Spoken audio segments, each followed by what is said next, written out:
Peter Hopwood's charge is this. He's been working towards today's race for years. If his car wins, he'll become Formula One champion of Australia. Shoulder to shoulder with mateship stands that tradition of the strong man.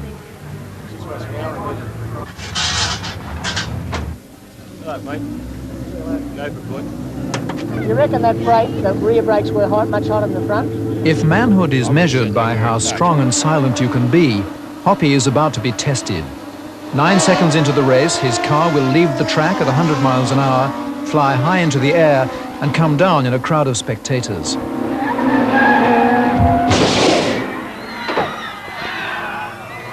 car was burst into flame as it went over the top of the hill. It's up on the side of the circuit beside the MPEG2 sign, and that was a very nasty... We've got a code 4 here. We've got another one over the other side here with injuries. It's one of the worst crashes in Australian racing history. 11 people are hurt and 1 is dying. 3, in it goes, right, 1, 2. We'll put this step up, just fix up. Somehow, Hoppy has got out of the wreckage and walked to the pits. It's been a miraculous escape, but he's as unshakable as ever. His wheel ran over my wheel and ripped my front wheel off. And that launched him, because he went over the top of my front wheel. And that's the last I saw of him, because I went underneath him as he was in the air. And mine just, I had no steering, and it went straight into the bank at about, probably a bit over 100 mile an hour by that stage. And the bank's got a slope on it, and it just launched it straight up in the air. And all I could think of was, you know, I hope it comes down before the spectator area, but it didn't. It came down right in the middle of it. You just can't foresee those sort of things climbing that far up, can you really? But it happens, I'm afraid. You know, when you've got your partner and your best mate and somebody that you've been with for the last 20 years, basically, and you see him flying upside down 100 miles an hour into a spectator area,